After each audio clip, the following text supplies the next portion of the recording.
Any 2006. Tres amics de poble acaben compartint un pis d'estudiants al barri gòtic de Barcelona, concretament al carrer dels Còdols, molt a prop de la plaça George Orwell, més coneguda com la plaça del Tripi. Just a sota d'aquest pis hi ha un bar que es diu el bar Mariachi. Allà s'hi troben diferents artistes de Barcelona, com per exemple el conegudíssim Manu Chao o el grup Chesudaka. Però ells no són els protagonistes. El protagonista és el cambrer, un d'aquests tres nois que viu al pis de dalt i que ha aconseguit treballar en aquest bar. Després de moltes converses amb els artistes, decideix que el seu camí no és l'hostaleria i que és la música. S'ajunta amb els seus tres amics i van a fer concerts als carrers de la ciutat. Un dels trets distintius d'aquest nou trio és un dels instruments que toquen, un charango, molt típic de la regió de la serralada dels Andes. Aquella primera experiència, aquell trio fa que gravin un primer maxi titulat Conjuro. Però la cosa es queda allà, els tres amics es separen i segueixen el seu camí en solitari. Any 2010, es tornen a retrobar i decideixen recuperar el projecte anterior. De fet, recuperen el mateix nom, però canviant-li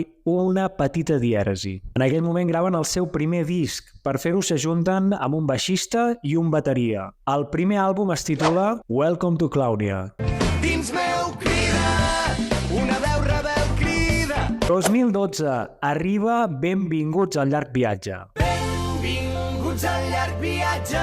Un disc que compta amb moltíssimes col·laboracions amb gent com, per exemple, Joan Garriga, de la Trova Kung Fu, La Pegatina o Itaca Band, entre molts altres. A més, a l'hora de distribuir aquest treball ja fan una cosa totalment innovadora per l'època. El pengen de manera totalment gratuïta a la seva pàgina web. El 2014 és l'any de Somriu. Som un riu, riu, som bala, bala. L'àlbum que els fa conegudíssims pel gran públic. De fet, en aquest moment ja estan girant per tot el món, amb viatges espectaculars que els portaran, per exemple, a llocs tan inhòspits com Palestina. Però el 2015, un dels membres de la banda decideix plegar. A més, és un dels membres fundadors, un d'aquells tres nois que compartien pis al barri gòtic de Barcelona. En aquell moment el grup té un petit entrebanc, però decideixen seguir endavant. 2017 ja són tot uns referents i publiquen El cor de la terra. Vine'm a buscar, vine a robar-me l'aire. Durant els 3 anys següents segueixen fent concerts per tot el món, s'impliquen en un munt de causes. El 16 de desembre de 2019 anuncien la seva dissolució. Això sí, abans publicaran un darrer treball.